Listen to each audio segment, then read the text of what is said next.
Good evening, everyone. On behalf of the OPRF Counseling Division, I'd like to welcome all of you to our College Planning for Juniors Class of 2023 webinar.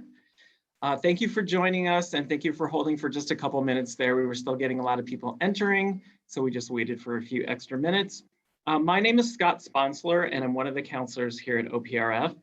And I'm also joined tonight by my junior team members, Ms. Julie Fuentes, Mr. Joe Herbst, and Ms. Carolyn Ajigatu. They will be answering questions in the Q&A throughout the presentation. So if you do have a question at any point, feel free to submit it through the Q&A feature. We will have time at the end of the presentation to answer your questions as well, so we can also address those questions then. And if you do have a specific question that's really kind of specific about your child, you may want to actually follow up with your child's counselor after the presentation, because we're going to try to keep the questions applicable to the entire group tonight. So again, thank you for joining us, and we can move on to the next slide, please.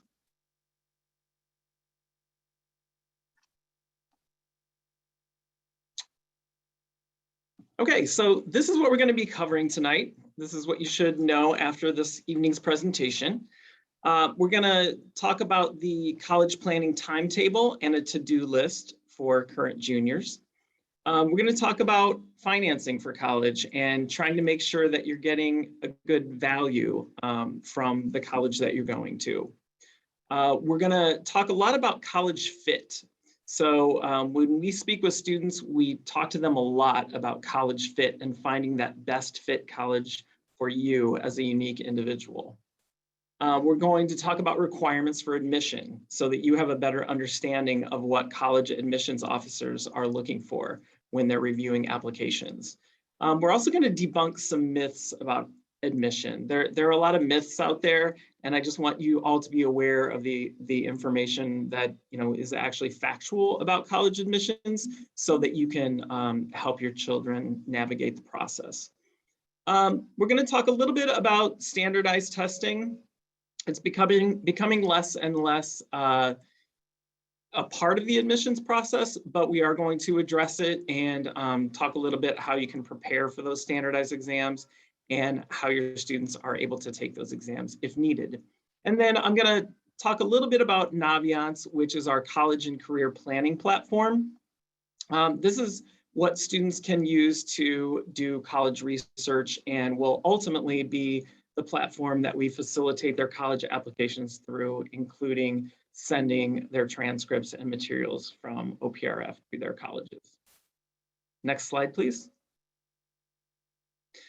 Okay, so in terms of college fit, these are kind of the big items, right, that students need to kind of think through when they're trying to find a good fit college for them. We really encourage students not to just focus on names of colleges that they've heard of. There are more than 4,000 colleges and universities in the US alone. So, there's a handful of colleges that are kind of really, really well known and that all students have heard of, but there are also a lot of other great colleges and universities out there that students and families may not have heard of before. Big name schools are, while they're a good fit for some students, they aren't a good fit for every student. So that's just something that everyone should think about as they go about their college search. The other thing I wanted to mention here is that there are certain colleges that may be a financial fit for your family, and there are certain colleges that might not be. So that's another thing to think about in this whole scheme of college admission, is that there are some colleges that are going to work for your family's financial situation, and there are some that aren't. A good fit college is really a college that meets the student's needs academically, socially, and financially. So, if a student can put those three pieces of the puzzle together, then that's really, a win for that student in terms of that particular college. And then I always tell students as well, don't forget about that overall feeling that you get when you learn about a college and you visit a college campus. Sometimes students will, have an idea of a school in their head, but until they actually set foot on that campus, they will have a harder time understanding what it's going to be like to spend 4 years of their life there. So it's important to try to visit those campuses as well. Next slide, please.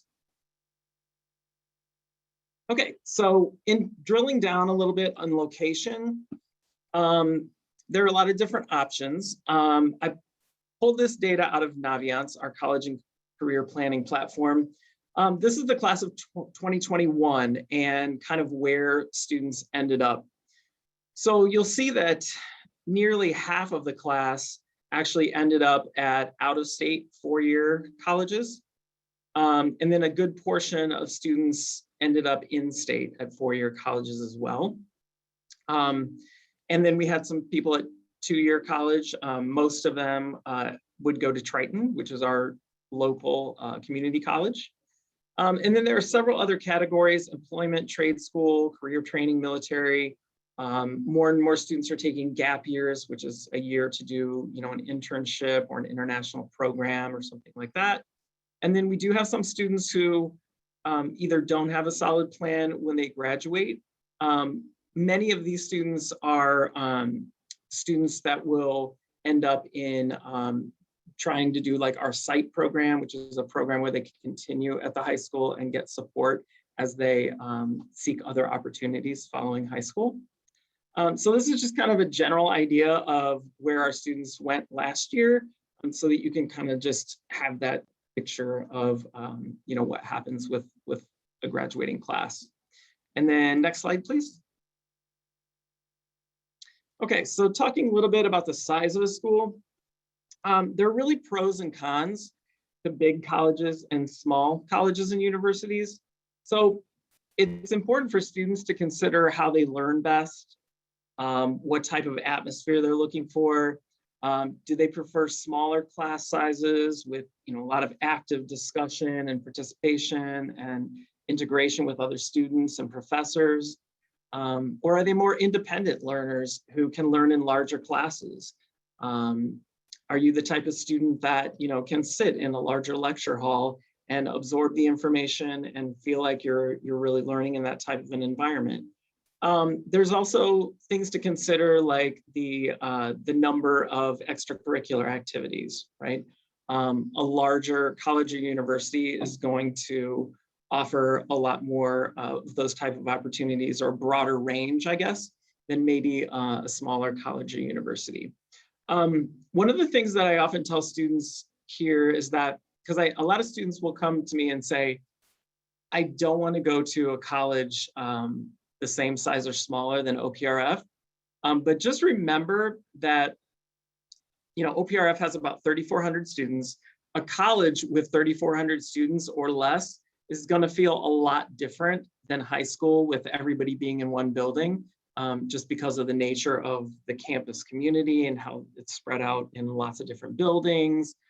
So when students tell me that, I just try to encourage them to keep an open mind, and visit some of those smaller campuses and see what you think after taking a visit. Next slide, please. All right, so campus climate is another really important thing to consider. Will the culture and climate of this school support who I am and who I hope to become as a person? The instructional approach, which I kind of mentioned before, and is it going to work with a particular student's learning style? What do I want? What do I need from a college that I'm attending? I put some resources up here for researching college climate. I always suggest to students that they pick up a campus newspaper when they're touring a college.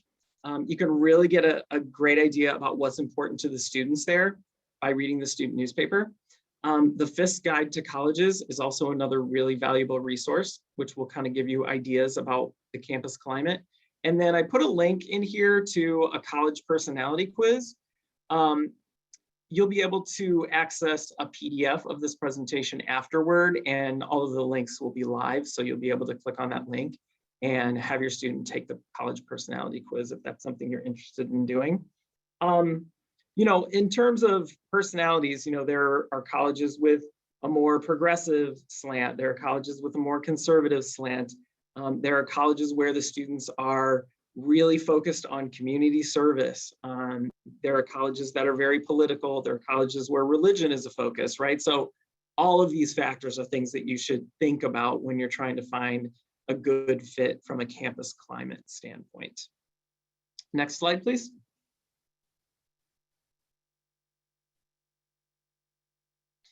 So course of study, of course, is going to be important when you're thinking about a good college fit.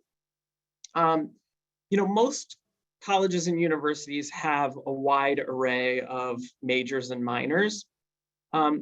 So, in general, if a student is thinking that they're going to study something that is maybe a little more common, I guess, as a major, like a biology or psychology or something of that nature, the vast majority of your colleges and universities are going to have those majors. If you're considering something that's a little more specialized, like animation or aerospace engineering, you're going to want to do a little further research and make sure that the colleges that you're thinking about applying to are going to have those majors that you're considering. And then you're also going to want to think about things like, internship opportunities, study abroad opportunities, research opportunities. Those can also be very important. So you're going to want to do a little research there and find out about those opportunities. The other thing that I find extremely important is that you want to find out, what percentage of the graduates are employed after graduation or are moving on to a graduate school program. Obviously, this is becoming more and more important, and college graduates, college applicants would do themselves a service to really research these statistics and make sure that they're attending a school where they are fairly confident that they can get employment after they graduate. Yeah, and again, just thinking about your learning style, where you learn best, how you learn best, that type of thing is important in terms of your course of study. Next slide, please. So moving into selectivity. So selectivity has to do with, how easy or difficult it might be to get into a particular college or university. When you're thinking of that, you're thinking in terms of grades, test scores, and do those grades and test scores kind of match up with the averages for students who are admitted to this particular college or university, right? A little bit later, I'm gonna show you a video about Naviance, and you're gonna be able to see something called a scattergram, which plots actual OPRF students who applied to specific colleges and universities, and then you can see whether they were admitted or not based on their GPA and their test score. And again, it's not the be all end all of admission, but it does kind of give you a general sense of whether a school is what we call a reach, match, or a safety school. A reach being more difficult to get into, a match being, your chances are pretty solid, and then a safety school, meaning this is a school where I'm nearly 100% that I'm going to get accepted because my academic credentials are actually a little bit higher than the averages for students who get accepted to this school. So, you definitely need to think about a lot of this and have a balanced approach as well, because when it comes to selectivity, you don't want to get into a situation where you have too many reach schools and not enough match and safety schools in your final list that you're applying to. I always encourage my students to have a majority of match and safety schools on their list with maybe a few reach schools in the mix. Because you want to have more options as a student when you go to make your actual decision about where you're going to enroll in the spring rather than fewer.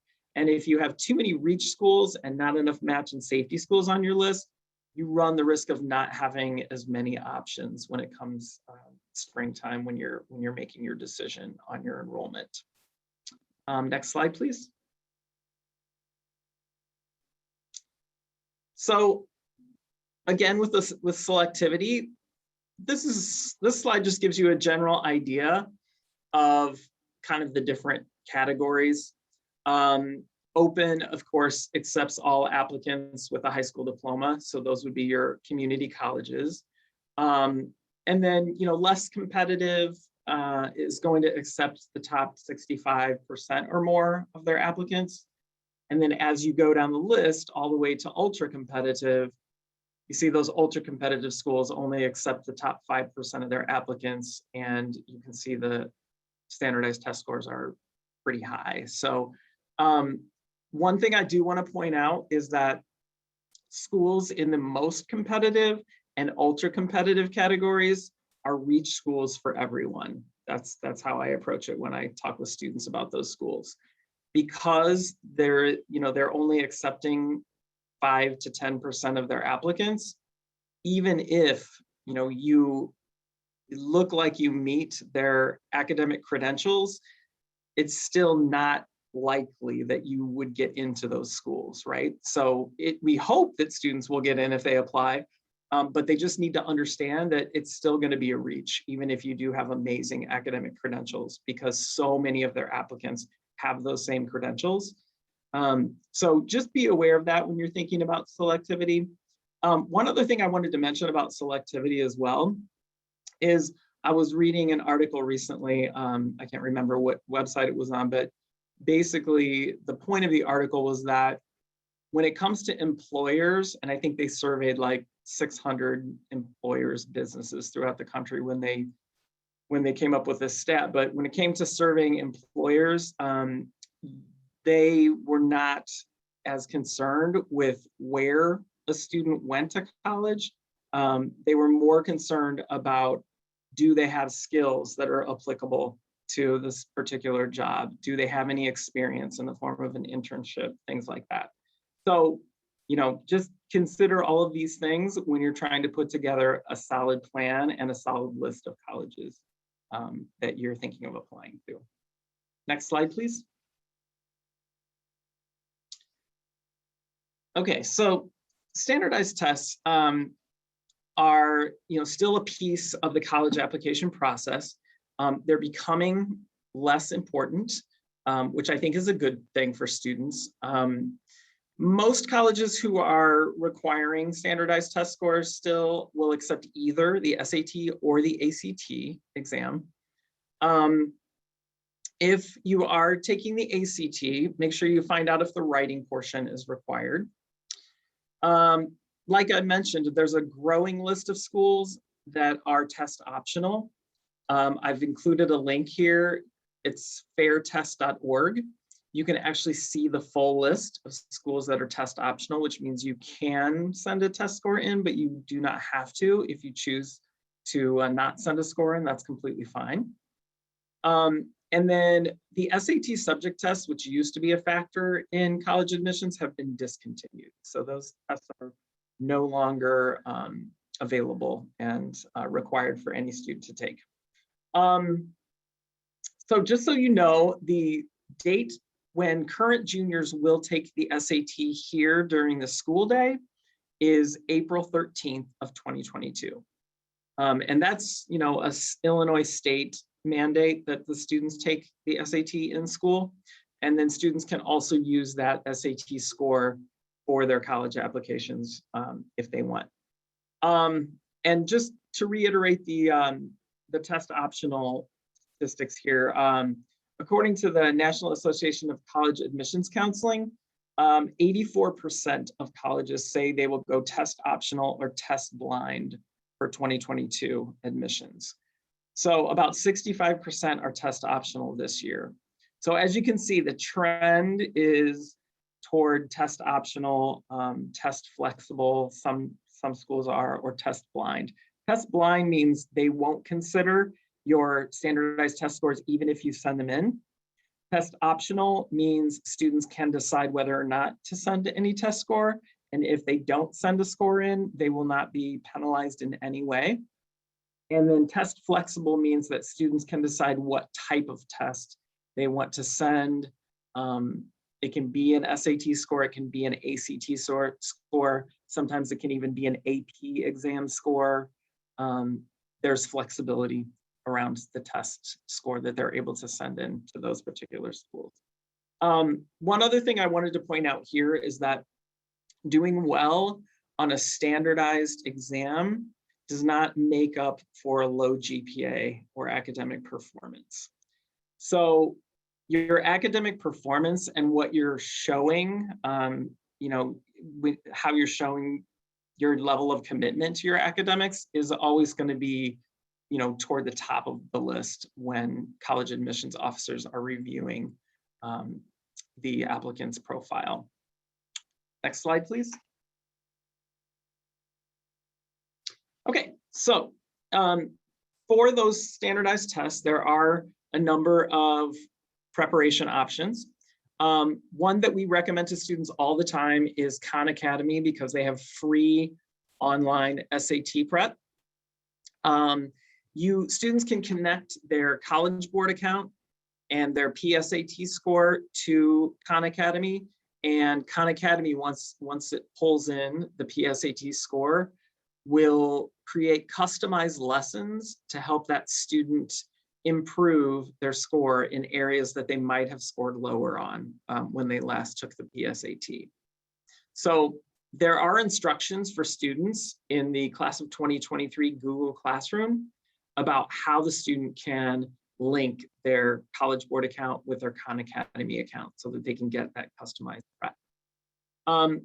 We typically, here at OPRF, we typically have companies come on campus and do prep classes for juniors in advance of the SAT in April as well. So you should be getting information from our testing specialists in late November, early December that will give you registration information for those in-person courses that will typically start soon after the start of second semester. And then as far as preparing for the ACT, there's also free ACT prep at academy.act.org. There's full practice tests, study guides, practice examples, and things of that nature. And then there's also a list of test prep companies down at the bottom, such as Revolution Prep, Excel Edge, Kaplan, and so on. Next slide, please. So when you're thinking about admissions, these things on the slide are the things that admissions officers are generally considering when they're deciding whether or not to admit a student to their college or university. Grade point average, cumulative grade point average is always going to be important, right? It shows a student's academic progress through their time in high school. And that's always going to be important to an admissions officer. Another thing that's very important is the rigor of the coursework. So, you know, students should be challenging themselves without overwhelming themselves, right? So, you know, it's important to kind of be at the highest level of rigor possible without, you know, completely overstressing yourself is basically what you're going for. And if you're showing that you're taking those rigorous courses, it does mean something, even if sometimes you happen to get a little bit lower grade in those courses. Standardized test scores, again, if they're required, they're going to be in the mix too, but if they're not, then obviously they're not going to be considered, or if it's test optional, you can apply without that test score. Your GPA trend. So, you know, sometimes when students struggle freshman year, they have this fear that I've ruined my chances for college admission. Absolutely not true. If you struggle at some point in high school, you know, that's to be expected, honestly. So if you can show after that you were able to, you know, kind of regroup and refocus on your academics, and your GPA is kind of trending up as you go to submit your college applications, that's going to mean a lot to a college admissions officer. They're gonna see that a student struggled, and then they're also going to see now they're trending in the right direction and they're focusing on their academics and things are looking great. And that's going to show that they're resilient, they've overcome some adversity, and, you know, it's absolutely not going to ruin all possibility of college if you happen to struggle at some point in over your course of high school. Extracurriculars are important: community service, recommendation letters, the student's essay, and a demonstrated interest. So colleges are shifting as a result of COVID. They're actually leaning more on the personal essays, the letters of recommendation, and impromptu questions that they ask students as part of the application process. So there's definitely a more holistic review of a student's application than in the past. And so, we're really talking with our students now about, making sure that their essay is really strong and really revealing who they are as a person and what they're passionate about. Because that's going to be more and more important in the college application process as time goes on. Okay, next slide, please. So a few myths about college admission that I wanted to kind of dispel here. Getting all A's is the most important thing. A's are great, I'm not gonna lie, but do you have to have all A's to be admitted to college? Absolutely not. We've seen many students without all A's go to amazing colleges and universities. Grades matter, but what that means depends on the college's level of selectivity as well, right? Like I said before, the rigor of your courses matters too. Test scores. The second one, your test scores can make or break your chances of getting in. Usually not, right? Usually it's not going to come down to that test score as the ultimate factor in that admissions officer making the decision. The more clubs and activities you have on your resume, the better. So typically not, right? What colleges are wanting to see is more of a commitment. So they're wanting to see that, maybe a student decided to be in a particular club over the course of all 4 years. And then maybe by junior, senior year, they took on a leadership role and they became the club treasurer or the club president or something like that. They're wanting to see students who maybe, have played the violin for 10 years and have really stuck with that activity because they enjoy it, and they're passionate about it, and it's a long-term sort of activity that they've engaged in. So it's not really about collecting, a quantity of activities. It's more about the quality of activities and your commitment to the activities that you choose to participate in. Number 4, you should only ask for a recommendation from a teacher who gave you an A. Not necessarily, right? It's actually more important, I think, to ask for a recommendation from a teacher who you feel like you have a connection with and that you have, a relationship with, so that they know you, not just as a student, but as a person. And they can speak to things like your character and your maturity, as well as just, as your class participation and the academic piece. It's a mistake to get creative with your essay. I don't think so. So your essay is really your time to shine, right? So if you're a creative writer, by all means, put some creativity into that essay. Really, what they're looking to see from an essay is they're wanting to find something out about a student that they can't find out anywhere else in the application. So that, like I said, that's a time for a student to really shine. And if you can make it creative in some way, absolutely take advantage of that. To make yourself memorable, you need to visit campus. Okay, not necessarily. We always encourage campus visits, but with COVID, that became more difficult, right? And colleges actually opened up more virtual avenues to connect with students. So students can demonstrate their interests now by using virtual tools such as chats, emailing admission representatives with questions, interacting with them on social media. There's lots of different ways that students can express interest without actually, being on campus. Next slide, please.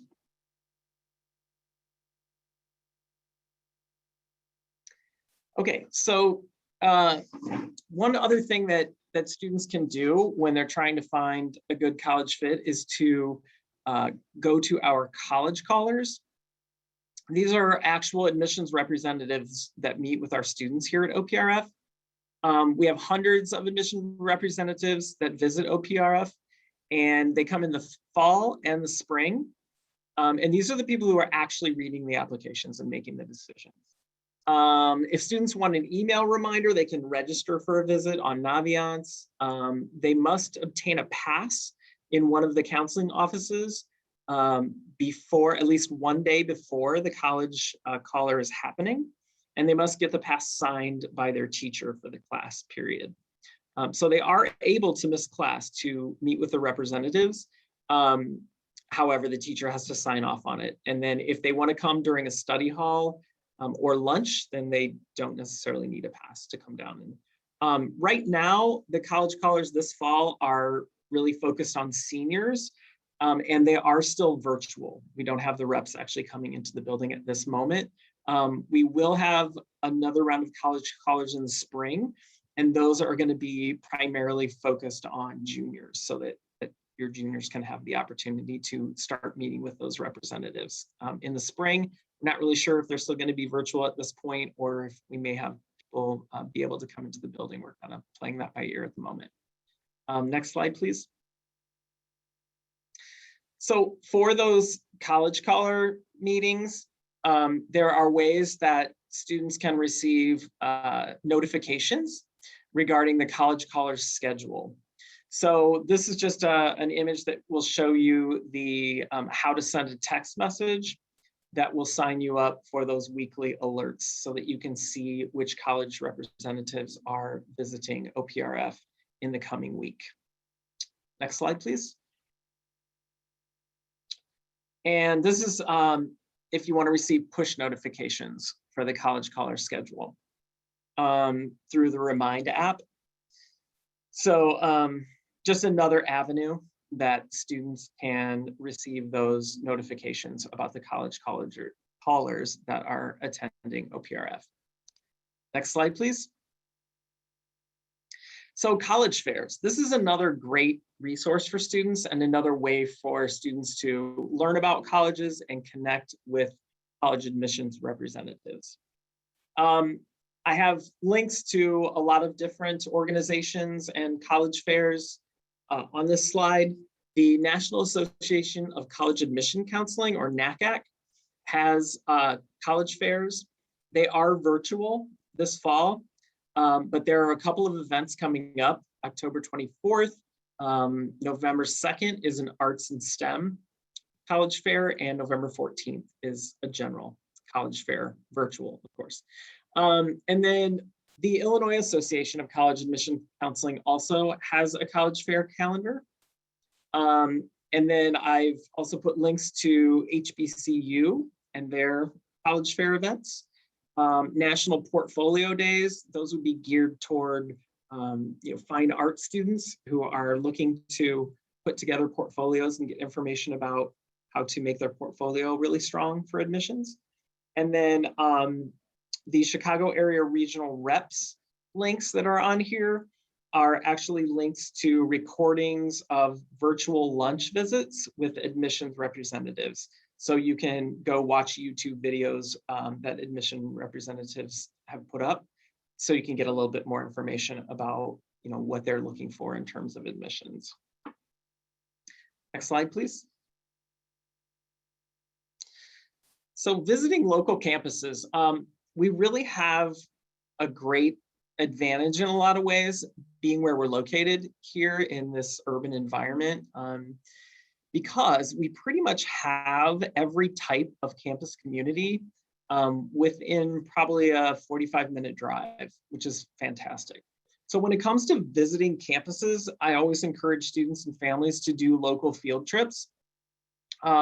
Just in the Chicagoland area, you can see our local community college, Triton. You can see small campuses that are very close by, Concordia and Dominican, small suburban campuses up in Elmhurst and Lake Forest, mid-size urban campus, University of Chicago, suburban, Northwestern, and then large urban campuses such as UIC and DePaul. And then there are some other colleges that aren't too far outside of the Chicagoland area. that will also give you just an insight into some different types of campuses, small, mid-size, and large, including like U of I, Bradley, Illinois Wesleyan, and so on. So it's not too difficult to visit just about every type of campus community that's out there, a short distance away from where we are right now. So even if you're not able to, get to the East Coast necessarily before you're putting together your final list of colleges, you can probably find a college or university that's going to be at least somewhat similar right here in our area, which is very convenient. Next slide, please. So the all-important cost of college. This is, not always an easy conversation. I often ask my students, have you talked with your parents about money for college and how that's going to be paid for? And sometimes they just give me a blank look, and sometimes they say yes, and sometimes they say no, and have no idea. So, I get that it's really not a conversation that people are wanting to jump into, but I do think it's important.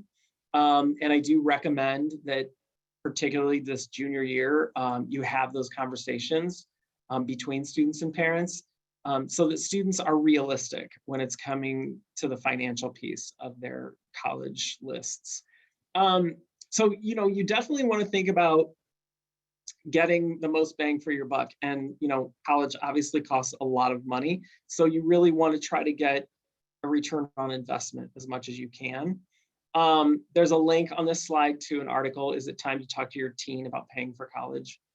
Yes, it is. And you want to read that article because there's a lot of good information in it. Things that you're going to want to look at to make sure you're getting the best bang for your buck. You're going to want to look at the 4-year and the 6-year graduation rates to make sure that those are pretty high and that there's a good chance of your child graduating. You're going to want to look at the percentage of students who return after freshman year, the percent of graduates who get jobs or attend graduate school after graduation. Those are all very important things to look at, because you're not going to be wanting to spend extra money or to spend a lot of money and have your student be not terribly likely to actually finish and get their degree. I always recommend that families consider a financial safety school as well as like an academic safety school, just because, it's always nice to have a school in the mix in case something happens with finances and you thought you were going to be able to pay this much, but suddenly something happens and you're not able to. So that's just something to consider when you're getting a final list of colleges together as well. Next slide, please. So financial aid. Probably the most important thing to do with regard to financial aid is to complete the free application for federal student aid, or the FAFSA.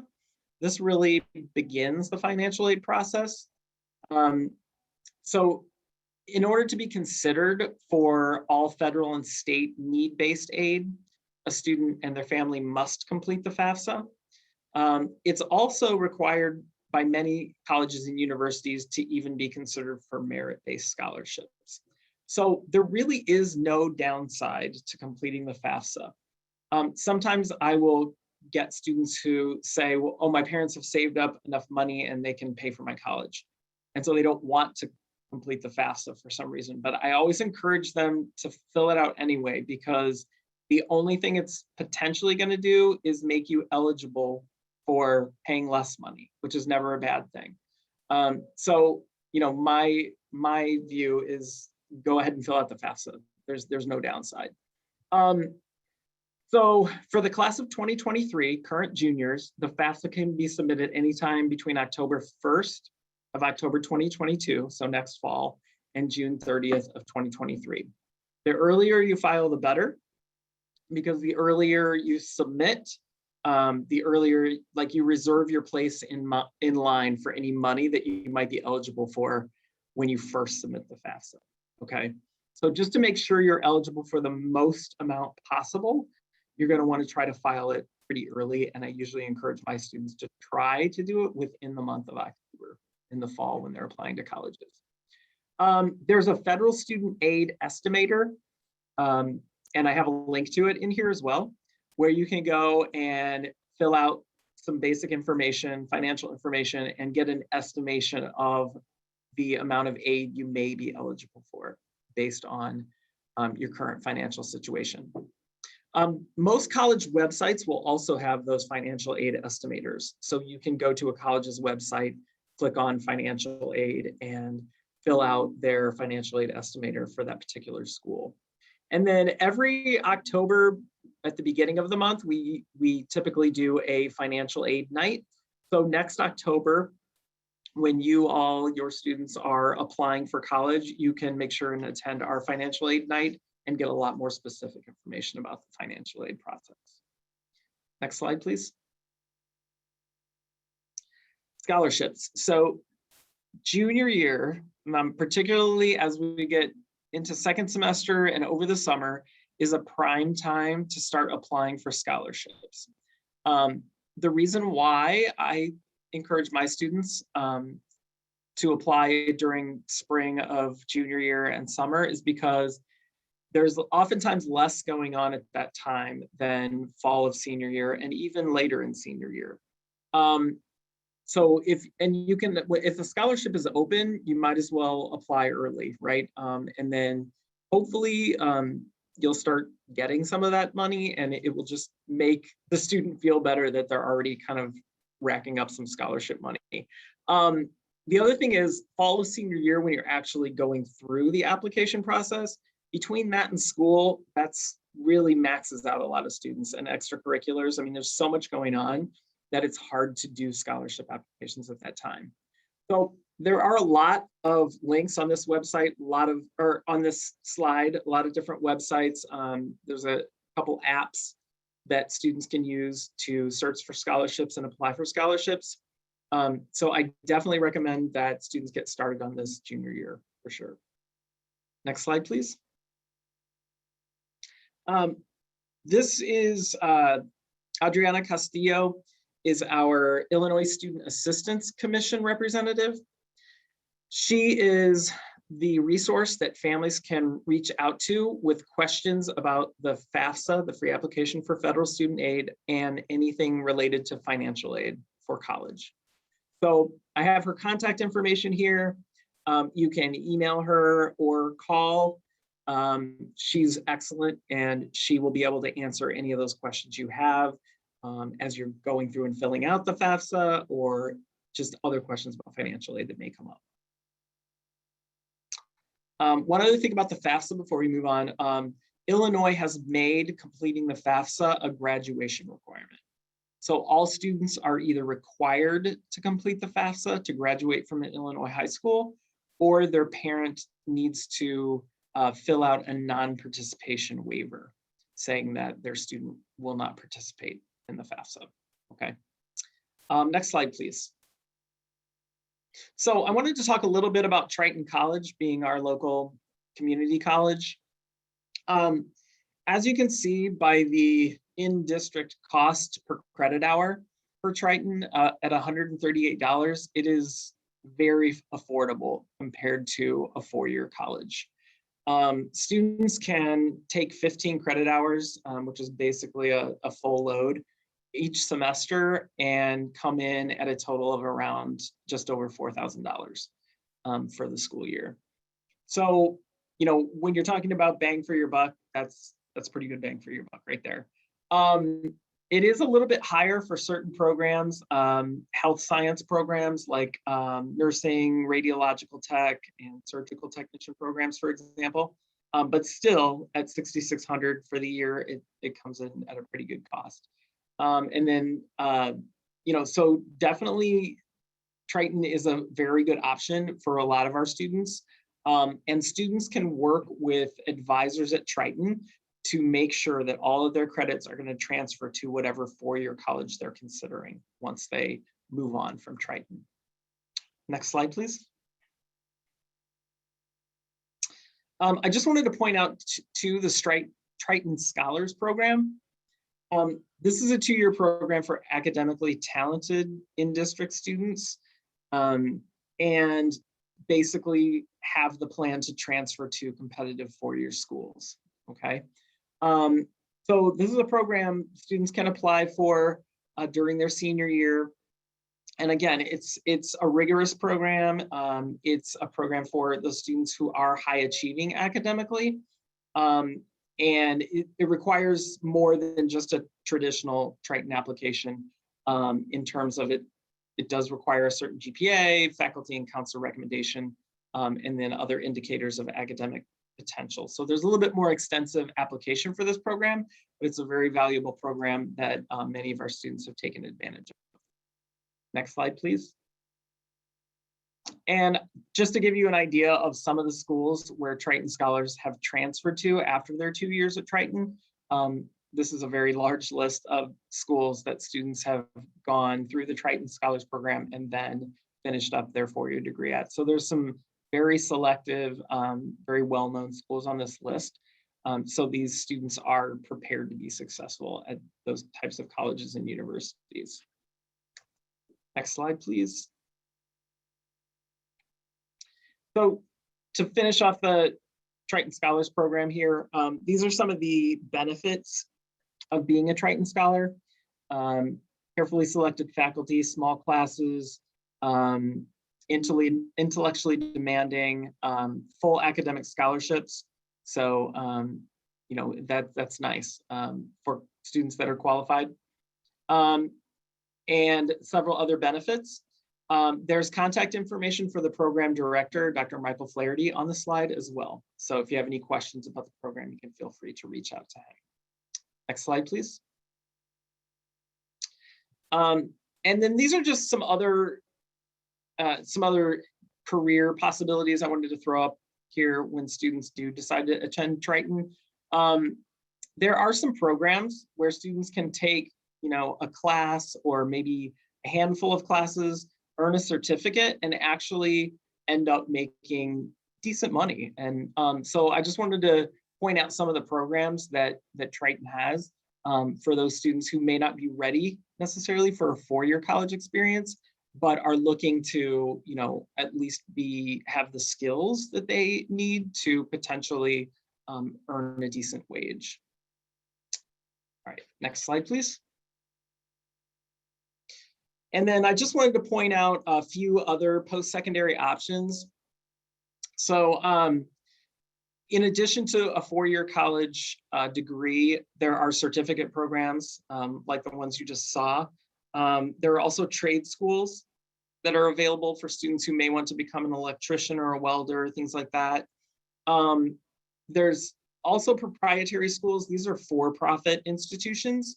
So obviously be cautious if you're considering those schools, and check those statistics like retention, graduation rate, the debt rate of students who are graduating from there.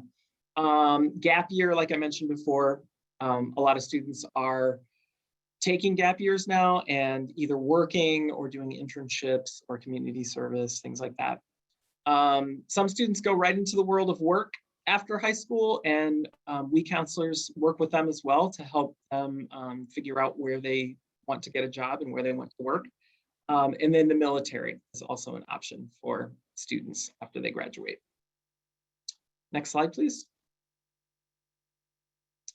Okay, so this slide just lists some helpful resources. The FIS Guide to Colleges that I mentioned before. Big Future is a site by the College Board, the same people who do the SAT and AP exams. It's a really great resource for all kinds of college information, college research, financial aid, scholarships. There's also the K&W Guide for colleges with students with learning disabilities, which can be very helpful if your student has some challenges in that way. The Insider Guide to Colleges, 4-year colleges, Peterson's Guide, and Colleges that Change Lives, which are, you know, some of those colleges a lot of people haven't necessarily heard about, but they're colleges where the students typically go on to do really amazing things.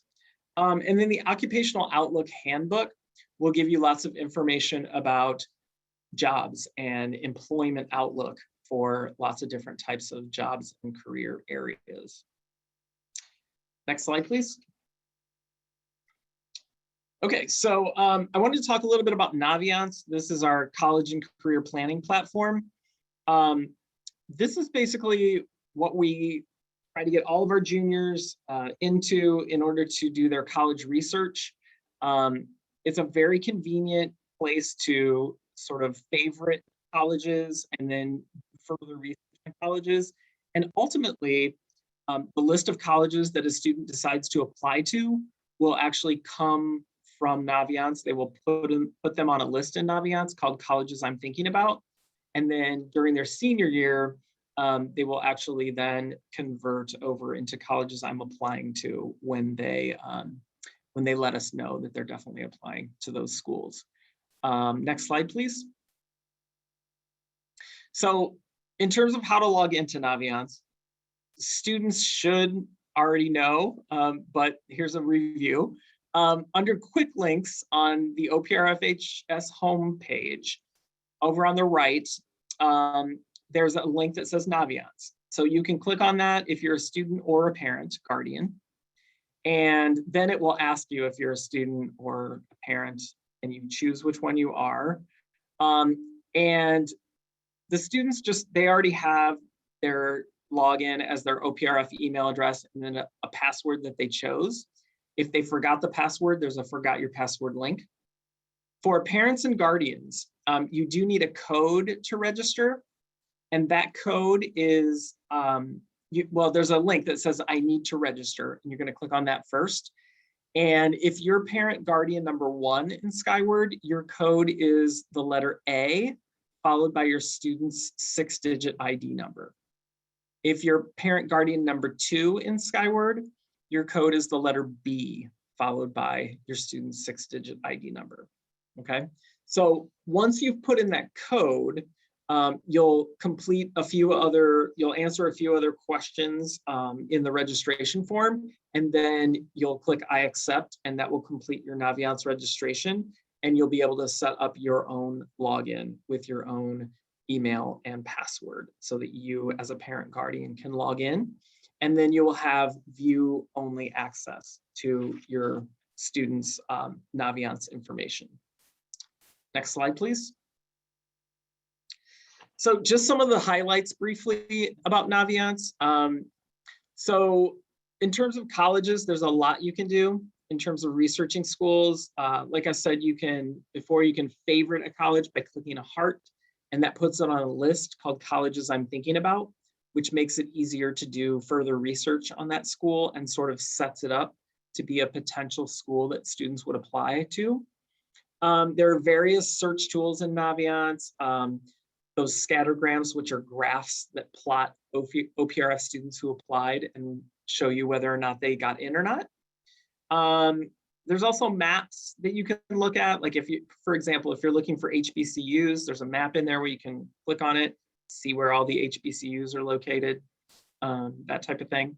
Then there are also some other things in Naviance that I'm not going to go into in detail here because they're not specifically focused on that college post-secondary piece.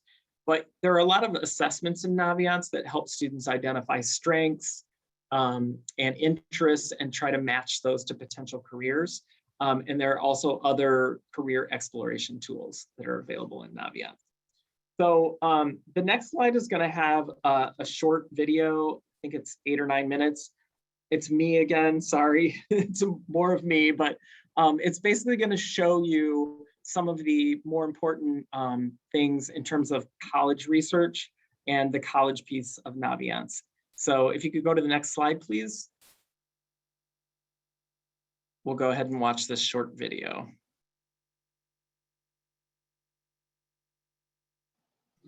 Welcome back for part 3 of Naviance. This section will focus on college research. So I'm going to go up to colleges at the top, and I'm going to go to the colleges home. So there are a variety of things that you'll see on this college's homepage. There's a Find Your Fit box designed to help students find their best fit college. There's a Research Colleges box. There's an Apply to Colleges box, Scholarships and Money box, find virtual college events, and then college visits down here at the bottom. These are actual college representatives that come to OPRF to talk with students and give them information about specific colleges. We also call them college callers. So I'm going to demonstrate the Supermatch College Search, which is one of the ways that students can search for good fit colleges in Naviance. So the Supermatch search works very similarly to a lot of different college searches in that you are able to choose a variety of criteria: location, academics, admission, student life, diversity, institution characteristics, cost, and so on. And based on the criteria that you select, it's going to then try to match with colleges that meet that criteria. So I'll just do an example so you can see how it works. I'll click on location. Let's say I know I want to stay in the Midwest. I can narrow it down to Midwestern states. If for some reason I don't like Ohio, I could take Ohio out, for example. There's lots of different ways that you can work this. Let's say, I know I want to be in an urban environment, so I'm going to click large city, small city, and then I'm going to go to academics. I'm looking for a bachelor's degree. In this case, if I knew my major, I could type in a particular major to make sure that institutions had that major available. I could go to admission. I could put in my GPA. So if I want to make sure, that my GPA is kind of in line with the colleges that are coming back, I could do that. I could put in my standardized test scores. I could put in the acceptance rate. So if I'm looking for a college that is, very selective and maybe kind of difficult to get into, maybe a reach, I may choose 25% or lower. If I want more, a more open college acceptance rate or easier to get into, perhaps I would click a higher level acceptance rate. I could go to student life. This is everything from clubs to Greek life to ROTC, diversity. I can specify a percentage of minority students. I could narrow things down to HBCUs, historically Black colleges and universities, Hispanics serving tribal colleges, LGBTQ plus inclusive, male, female, gender, institution characteristics. This is where I would designate, maybe the size of the school, student success rates, things like that. Cost, so I can limit the cost if I want, right? And then as you'll see, when I scroll here, it automatically puts things into the must-have category. But if something was just nice to have, I could move it over to the nice to have by clicking the arrow.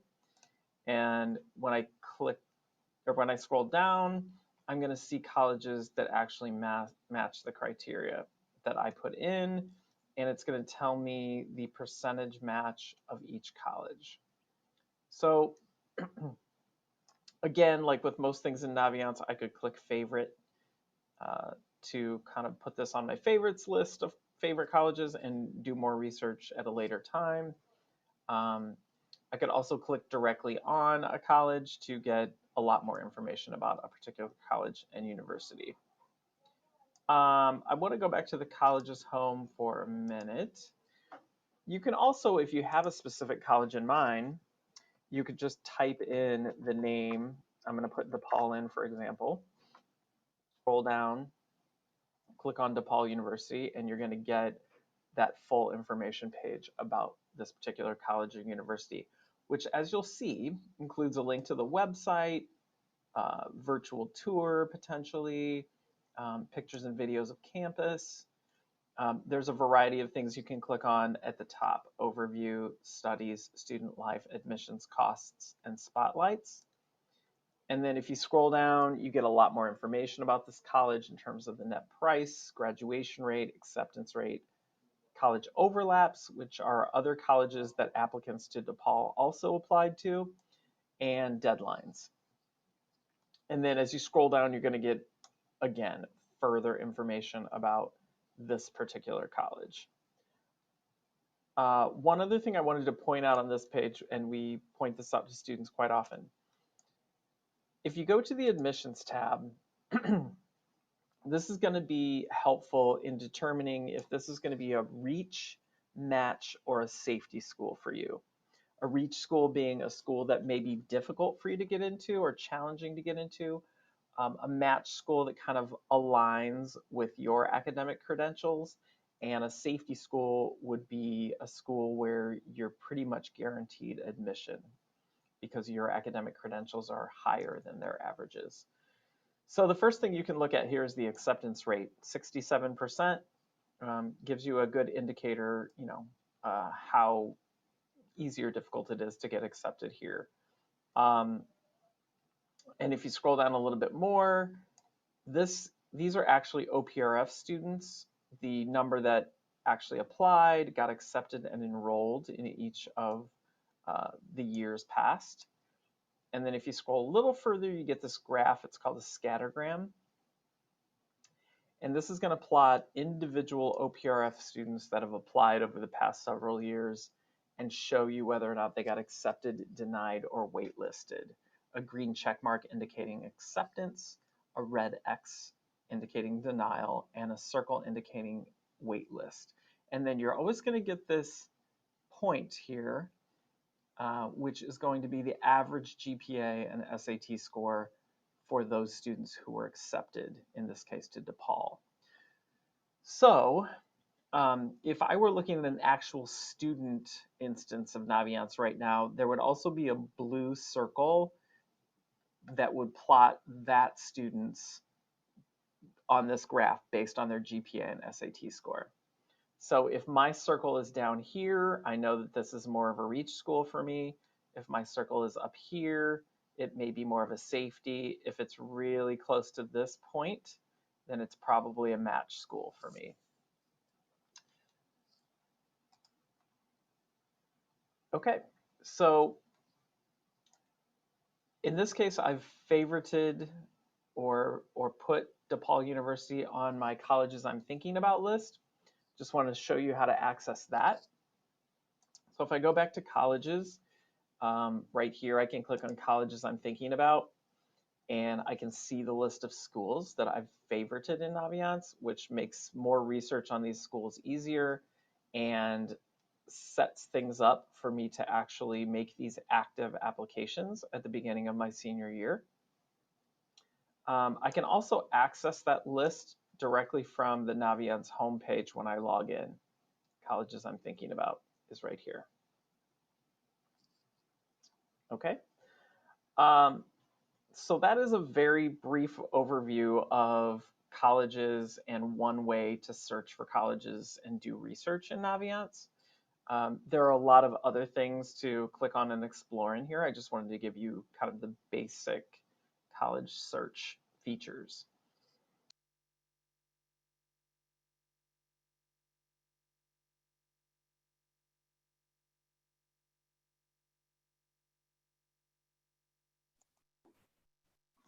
Okay, next slide, please.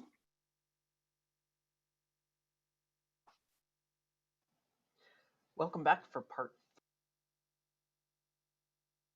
Okay, so we're almost finished. A couple more slides. This slide deals with athletics. So, if your student is a potential Division I or Division II NCAA athlete, they are going to need to register with the NCAA Eligibility Center. There's a link to it here in this slide. And you can just sort of review the eligibility worksheet criteria. NCAA Division III, there's no separate process beyond the general application process for admission. It is still a good idea to kind of contact coaches and get in touch and express interest, but there are no athletic scholarships at the D3 level.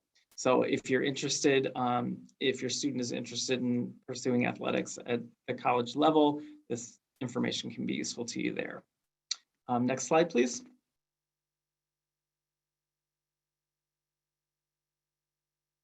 Okay, so just to kind of wrap up and talk about what you should be doing now, definitely have conversations with your children about plans following graduation, you know, what they see themselves doing, if college is their plan, what they're hoping to get out of their college education and what type of colleges they're looking for.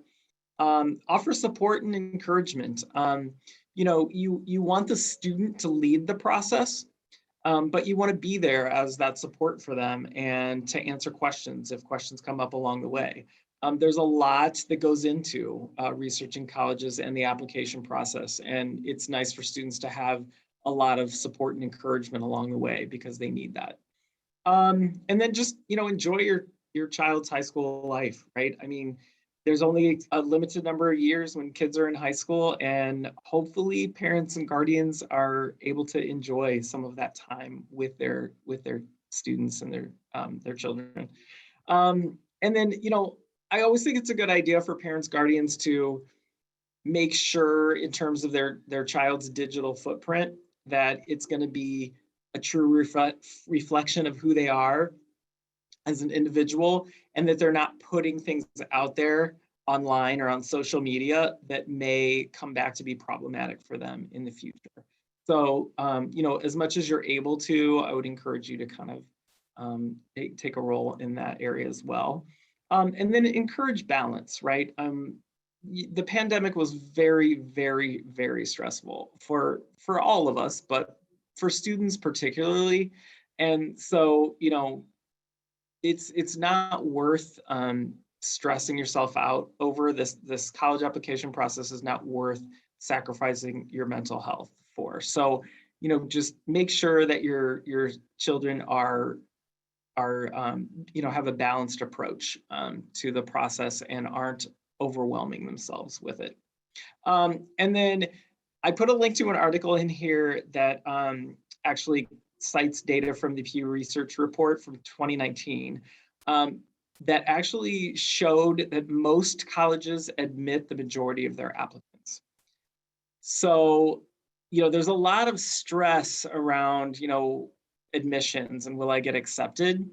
But I think, you know, if you look at that research, you know, if you have a reasoned approach and you have that good list of schools, like I mentioned before, with mostly match and safety schools, your chances of getting admitted are quite good, actually. So hopefully, you know, I can help students have a little bit more calm around that process and about the knowledge that if they want to go to college, it's definitely a strong possibility for them, right? Okay, next slide, please. Okay, so just to wrap up, these are kind of some student objectives that students and families can be working on by next summer.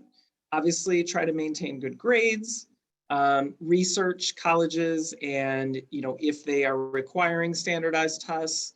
If they are, I would encourage students to register for one, either the ACT or the SAT on a national test date on a Saturday and take it just to kind of get their feet wet with the standardized testing process. There are some things that students can complete in Naviance, the resume, the game plan, and a basic college search to kind of, you know, get the ball rolling with thinking more seriously about their time after high school. And then, you know, students should be now, juniors should be developing a short list of colleges that they're thinking about and favoriting in Naviance so that they have colleges in mind that they can then hopefully narrow down to a solid list by beginning of senior year. Next slide, please. Okay, scattergrams in Naviance, right, to find reach, match, and safety schools. Students can also review college applications and the Common Application, which is a website where students can apply to multiple schools through one Common Application. Students can look at the essay prompts for the Common App because they will be required to write one essay, and they can start thinking and brainstorming about their essays. Attend spring college fairs, attend those college callers in the spring here at OPRF, do some college admissions tours and virtual events if possible. use net price calculators and financial aid estimators to find out approximately how much it might cost to attend certain colleges. And then, of course, attend your individual meeting with your counselor in the spring, because we will be meeting with all of our juniors individually second semester to really, focus in on the individual and what they're wanting after their high school experience. Next slide, please. Okay, so yeah, these, I've mentioned some of these already. A couple of the other things they can be doing are completing national scholarship applications, deciding which teachers they might want to ask for recommendation letters. I always encourage students to ask toward the end of junior year, in case teachers may want to write their rec letters over the summer. Yeah, and then obviously thinking about the financial aid piece. Next slide, please. All right, this is just information about the Google Classroom for the class of 2023 current juniors. The classroom is for students, but you're certainly welcome to have your student pull up the Google Classroom on their Chromebook, and you can review the materials together. The slide presentation from tonight will be in the Google Classroom. There's instructions on linking Khan Academy accounts with College Board for standardized test prep. And I'm also going to be putting a junior year college planning checklist in the Google Classroom for juniors in the next couple of days. So that will be available as well. And there's the classroom code for the students. And then next slide, please.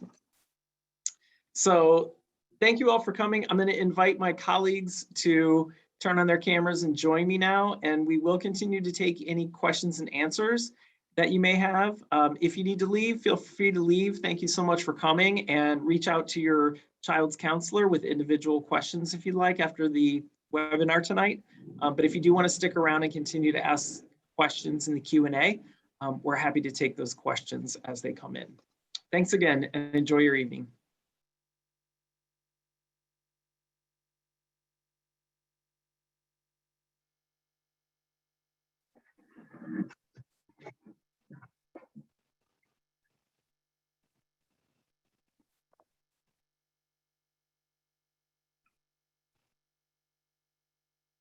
Okay, so are there any questions that we see that are unanswered that anybody wants to take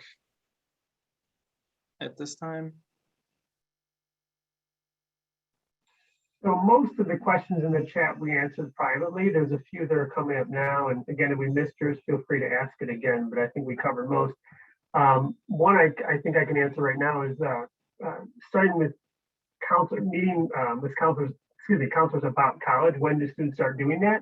Junior year, I think we will have individual meetings with our students typically in the second semester, and I believe it's going to be February, March timeline there. We'll be sending out more information about that. If students have burning questions, we always can meet with them sooner as well. But typically that's when we really start to hone in on what exactly an individual student's to-do list might be or search process might look like, and help students with some direction with that. I think the purpose of this meeting was a conversation with the questions that you should be asking yourselves right now as students, and then beginning to explore the resources out there to address those questions for your particular needs. But definitely each student will be met with in typically the third quarter to kind of talk about their individual plans.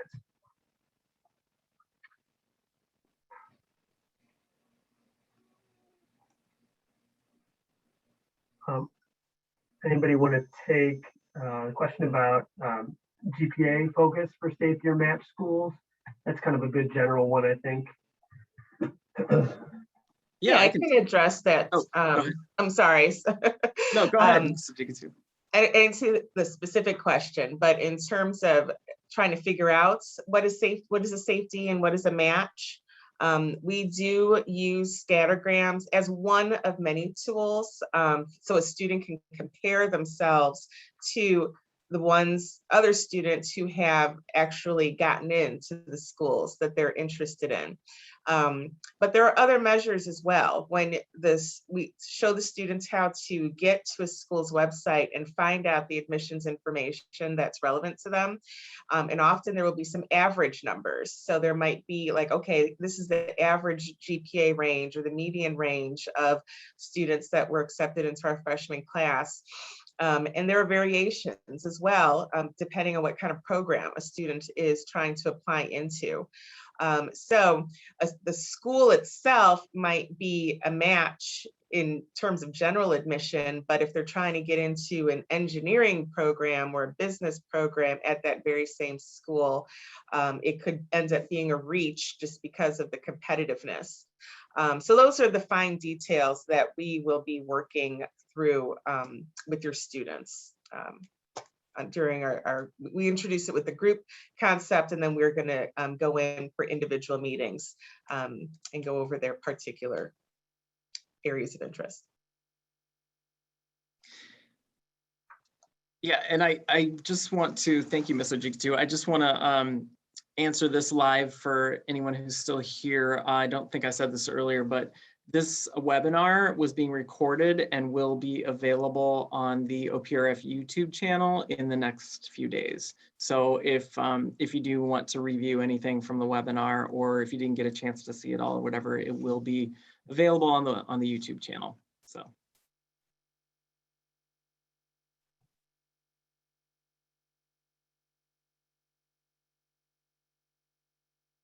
I see a question about prep for essay writing, and is that something that's done in school?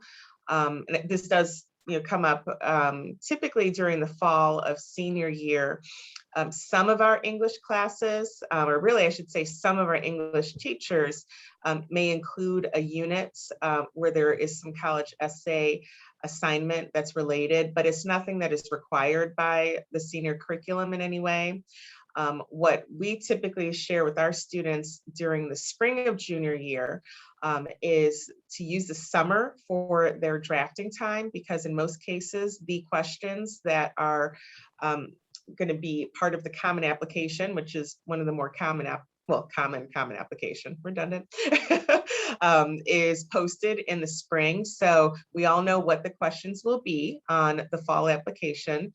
So just starting early and working through drafts, getting different sets of eyes on those drafts. And then even if a student is not in a class with a teacher who is using it as an assignment, often the teachers of English or history or science or any teacher that the student feels comfortable with and teacher knows that student quite well are willing to be the one of the editors as well as the counselors.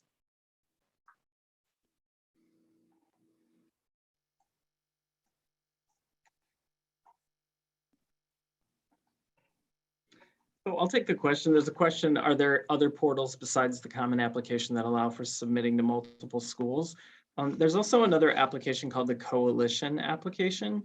It's not as utilized, I would say, nearly as the Common App. The Common App's kind of like the big player, but there are students who use the Common Application and colleges that have joined that. So students can use that to apply to multiple schools as well. Not sure if there are any other Common Application type sites other than the Common App and the Coalition app. There's one for a select number of HBCUs. It's not all HBCUs, but a good number, at least 30 of them are part of a Black Common Application. Yeah. I can take the question about the PSAT too. Somebody asked, will there be another PSAT at OPRF? And I just asked our testing specialist this yesterday. And yes, all students will be taking the PSAT, or the underclassmen will, on April 13th when the juniors are taking the SAT. So for the juniors, I don't think so, but for everyone else, they will be taking the PSAT in the spring. The juniors will be taking the SAT. I'm going to address the COVID question because that's a good one, just to like the impact on admissions. There's a question about that. It's a very broad question, but some generalities that would be important maybe for everybody to know. The common application, which is the most widely used application for the process right now, does have a COVID-related question in terms of how the pandemic has impacted the student's life that they choose to share. It's an optional essay in which a student can kind of discuss their personal impact from COVID. And I would say that at least in the short run, it's drastically changed the importance of the college admissions tests such as SAT and ACT. However, in the long run, a lot of colleges have not committed to even next year being test optional necessarily. I think if the best gauge of that is if a college was test optional pre-COVID, which 300 or 400 schools already were test optional before COVID hit, then they'll probably remain such afterwards. But for schools that have just been temporarily test optional, they're still evaluating the impact of being test optional on their admissions, and they've not committed necessarily to the class of 2023 and beyond not having a test requirement. So it still is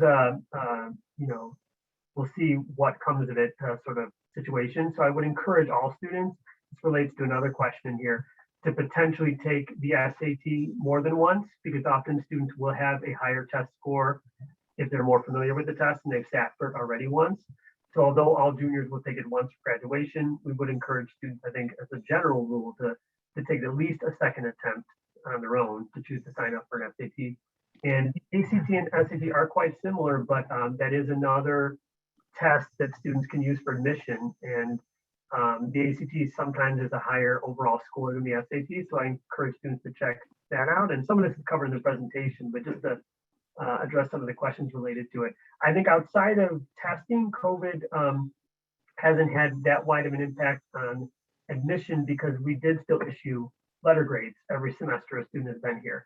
So that will still be maybe given more weight now if test scores are given less weight. And the essay, somewhat the rec letters, and the student's actual GPA will have more weighting maybe. So that would be the biggest impact, I'd say, is that the GPA is actually probably more central to the process than ever before, which is good for students who don't necessarily test well, but not necessarily great if you're feeling like your GPA doesn't represent you well.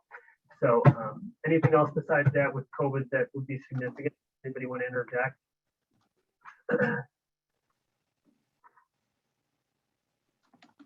And you do not need to release your test scores to colleges unless you choose to. So there is an opportunity to release those scores on the application, but they will not automatically be sent to any schools unless your student designates a school to receive those scores.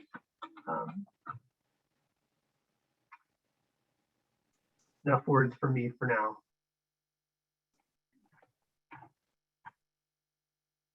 There was a question on SAT and if students should take it more than once.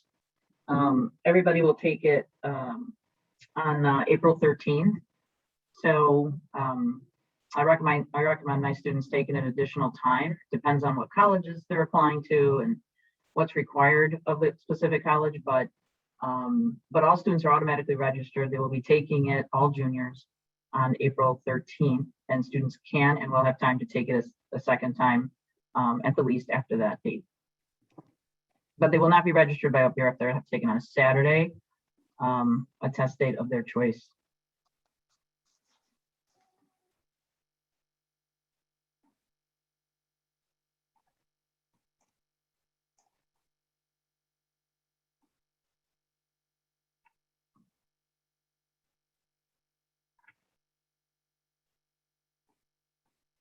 Can take the question about students with ADHD or IEPs or any special education needs. The K&W guide that Mr. Sponsor mentioned in his presentation is insanely helpful when it comes to identifying schools with special programs for students who have additional learning needs. There is also an options fair that just was held earlier this month, and everybody who received an email about this evening through Naviance should have also received an email about the options fair. That there's a link in there to the material that was presented that night. Basically, the options fair is held every fall, and there's dozens of universities, some nearby, some further away, that have specialized programs for students with IEPs or 504s or additional learning needs, and they're really highlighted. Those programs are highlighted at the options fair. So the options fair very much does include colleges with additional supports that are sometimes at an additional cost beyond the tuition, but they're really specialized programs for individual learning needs. So that would be another resource worth checking out.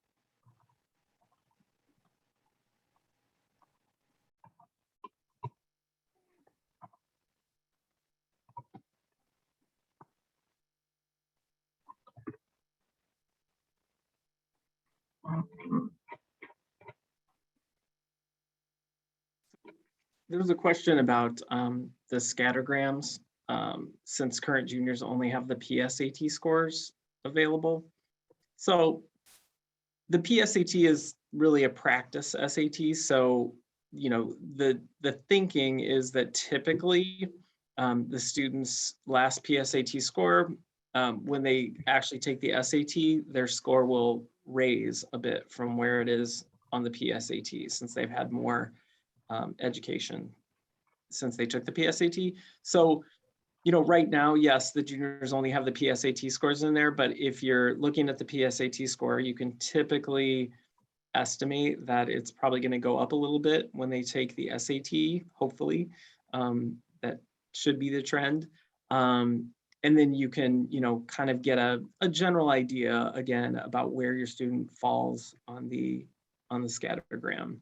I hope that answered your question okay. There was a question on international attending schools internationally. There are websites and other information we provide students to go for this information, but trying to find October. Oh, I think it passed. There's also through another high school, they were having schools visit OPRF through college callers to help students answer questions about going to study abroad. So there's college callers that will be available for students as well to obtain information about you know, applying to schools internationally.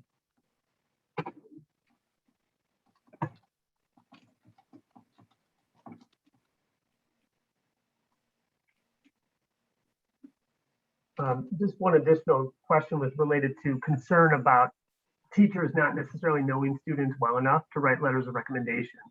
And I will say the fortunate thing is your students are juniors and they're in person. I think this year's seniors felt a lot more anxiety about that because often the junior year teachers are hit hardest for recommendation letter requests.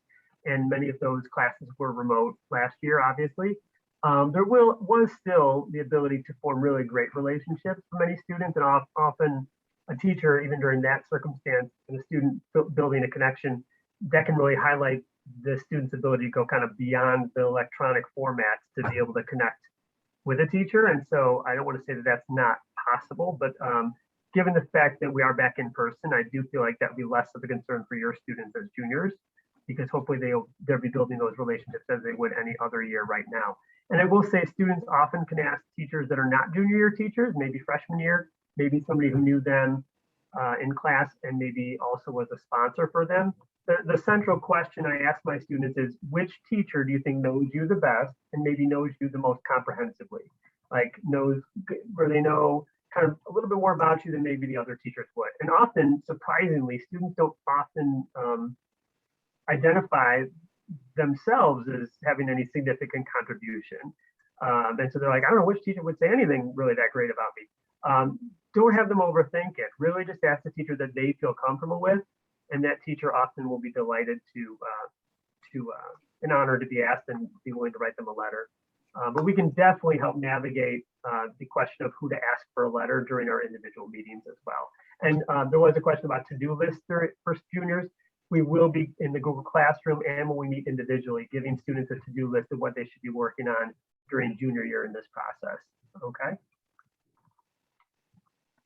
And actually, one of those to-dos, it's a great segue, Mr. Herbst, is to find out more about the schools that are out there. There were a couple of questions regarding college visits and college callers and when is the good time to start all of this. And really the time is now. The college callers that are visiting us virtually have been fabulous. They are typically the representatives from the schools that will be reading our students' applications when it's time to apply. And they expect to see juniors and seniors, and they will cater questions to not just the application process of the seniors in the room, but also the things for juniors to think about and plan for. So speaking to the juniors in the room. So definitely we encourage the students to take advantage of that. The daily bulletin has the college callers listed at the bottom of the bulletin every single day. There's a process that I think most of them are familiar with, but again, we'll repeat this information in our Google Classroom about how to get a pass ahead of time to be excused from the class for the college caller visit. As for the on campus, this year's class is also at a great benefit in comparison to our seniors because campuses are open again. And they are taking tours. The big difference that we've seen is there might not be as much impromptu, oh, show up whenever you show up.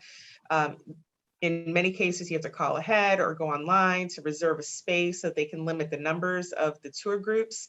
But if you know that, okay, we've got 4 days or 3-day weekend coming up or a spring break that's coming up. If you're able to travel, just call ahead and see what you can have access to. Or if you're gonna go on vacation somewhere, see what kind of schools are in the area, just so that your child can see different kinds of campuses. May not even be a school that they're going to, but just to get a taste of what does a small school feel like? What does it feel like to be in a college with 2,500 kids versus 20,000 kids? So now is a good time to start.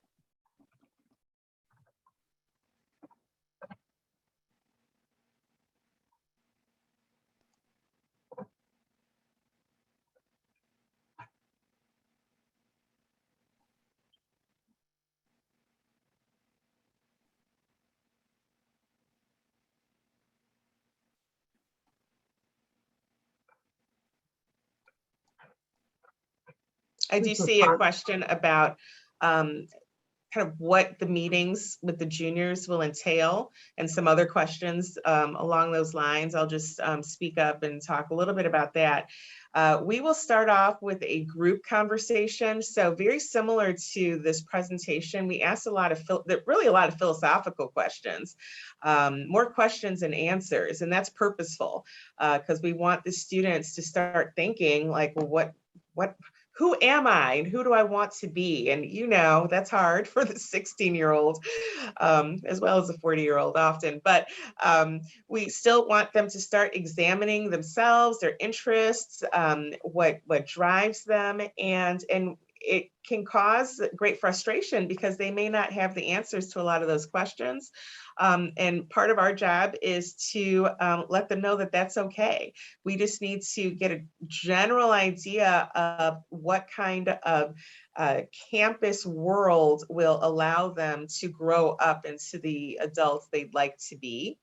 And we go from there. So from the group, when we talk about all the different factors of a college search, then we will be meeting one-on-one and in our own different ways, assigning homework for the individual student based on where they are. We have some kids who come in with their list already when we meet in February. They already know what they want to do. They know where they're going. They want to get started and they're frustrated that they can't because it's not their time yet. And then of course, there are others that come in with just big question marks. And all of that is welcomed, and we start where your child is at. And obviously along the way, parents will have questions, parents will have input. You are part of that team, definitely, but we will start with where the student appears to be in front of us, help them think about those teachers that they can ask for recommendation letters, practice. How will you ask for that recommendation letter? Whatever is needed. that's what we're going to do in the spring, winter/spring. Actually, just to piggyback on that, there's a few more questions about when to ask for letter of recommendation. And I would say students, if they think they want to ask a junior year teacher to ask before, please ask before the end of this year as an initial request, and then maybe a reminder during the fall. Some teachers like to write letters over the summer. I also think that it is apparent to me this year that students who want to ask a prior year teacher, seniors that want to ask a prior year teacher, are struggling with the, how do I find them in person? I don't know where their classroom is. And it probably is a lot easier if they think they want to ask a junior year teacher to ask them prior to going away for the summer. So that would be my recommendation if they want to ask, if they know who they want to ask before summertime, to give them an initial ask. And I usually say the best way to approach that is to ask the teacher in person, because we are in person. So I think it's still seen as like the standard to really ask in person, and then maybe offer them a sentence or two about why they chose to ask them. Like, I really felt like I learned a lot in your class, or I felt like you really understood my learning style, whatever it might be. Like, there's obviously a reason the student wants to ask them, and I think it's a nice thing to share when they actually make the request. It is also more important that the teacher know them well than that it be from a specific subject. Although there are some colleges that may require one core subject teacher, say math, science, or English, many colleges leave it wide open. And at least one of the teacher letters could be an elective subject, or a less sort of core class requirement, or perhaps a support class, maybe like an academic strategies or learning support class, literacy support class, if that teacher knew you well. Again, it's more important that they know you well rather than it be from a specific subject. There are caveats to that when it comes to certain programs. Like if a student's applying engineering, there may be a requirement for a teacher from math or science, perhaps. So each college, again, the answer is kind of, it depends, because each college does have specificities within the commonality of the teacher letter. So when you get that final list of schools, we always suggest students keep a spreadsheet where they can put those details in there as well, like which colleges require specific things within those letters. And that's something we can address one-on-one with your student too.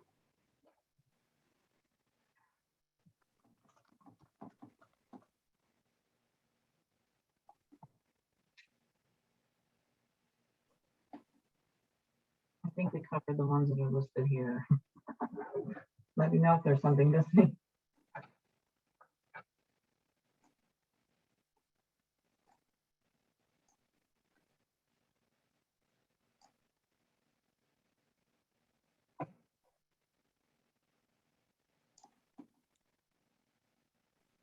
There's a question here about impromptu questions that colleges are starting to give more weight. So I'm thinking of the Common application, the application where students can apply to more than one school through commonapp.org.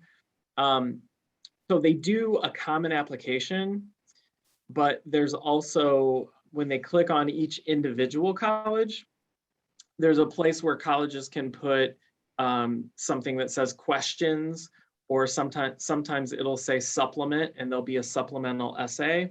So colleges are oftentimes putting specific questions, like short answer questions, on the Common App that they would like the student to answer. And so those were the things I was referring to. So they're giving more weight to not only the student's essays, but they may have a couple of short answer questions that they want the student to answer as well. And they're giving more weight to those responses in the more holistic review process for the applications.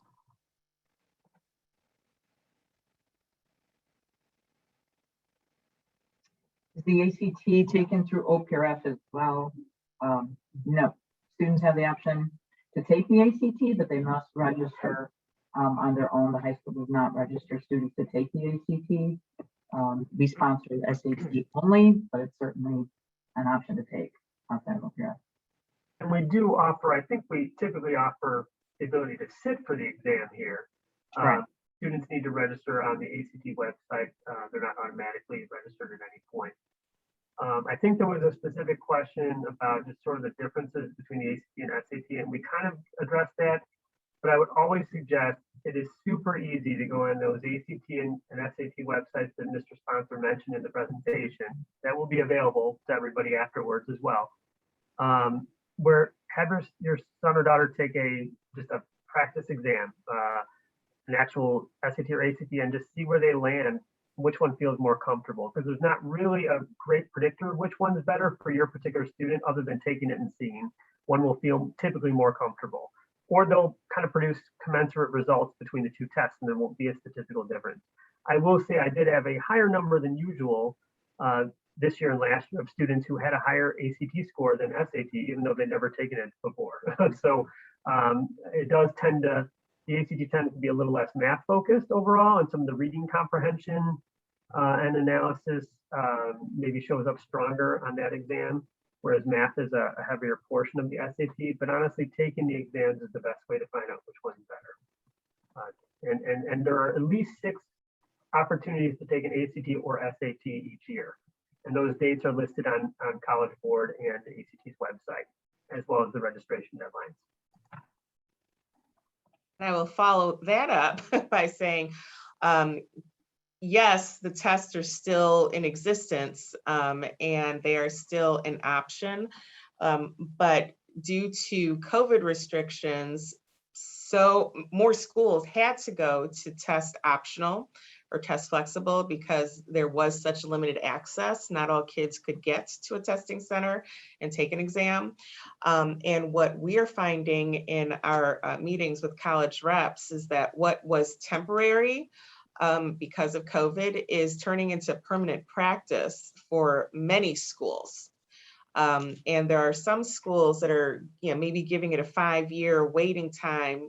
Probably they're going to examine. It's like, okay, has the caliber of students changed much without that extra testing information? And I see, I'm thinking that there will definitely be a trend towards more schools keeping some kind of a test optional practice. So what I've been telling students is, yes, study, take it a couple times, see how you feel.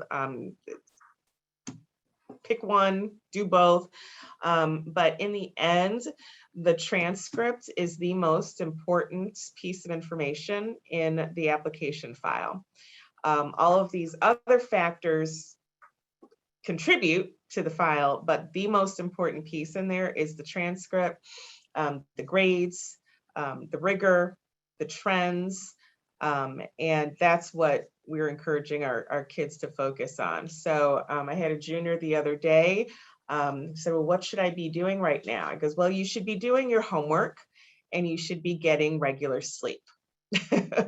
And I meant both of those seriously, just making sure that they're putting forth their best efforts right now. This is an important year and it's a challenging year, right? All of this is we're all still transitioning to the busyness of being back in the building full time. But if there's anything that needs to be explained, we will walk your student through that as well. If there are extenuating circumstances that have interfered with what's on that transcript, there's a way for a student to explain it, and there may be a place within a counselor letter. So for right now, we just want them to focus on doing the best work that they can, and if they're struggling, they need to let us know. So we're here to help them in the present.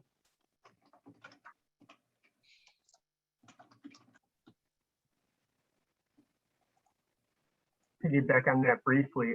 When course selection time comes around in a few weeks for your children as they approach senior year, often we get questions of, do I have to do another year of this or that? As Ms. Ajigatu referenced, rigor is a little bit more highlighted for colleges because of the impact of test scores being a little bit less. I would strongly suggest you have a conversation with your student about doing the most, kind of like pushing maybe to maintain another year of honors, whatever class they're in, or maybe that 4th year of science or history because they have room to do it. I think not looking like senior year is lighter than your other 3 years, even though senior year is the year where they have the most choice over what their electives will be for each subject. We want to kind of have it be just as strong of a showing as their prior 3 years. And if their prior 3 years aren't as strong, And senior year should maybe be a step up as best as possible to have their best selves academically be shown. So not a time to really put the brakes on when it comes to coursework for next year. So something to be mindful of if they plan that senior year schedule, and several students have their hearts broken when we say, no, just because you have what you need to graduate doesn't mean you have everything you need for college. So you don't get that free study hall senior year. And I'm being a little bit exaggerating there a little bit, but you get the idea. So please continue to support that view of things as they're thinking about their courses in a few weeks. All right, well, I think that's all the questions. If you have any further questions, feel free to reach out directly to your child's counselor, and we'll be happy to assist. So thanks again for coming, everyone. Really appreciate you coming this evening, and we really look forward to having these conversations with your students moving forward. So take care and have a good night.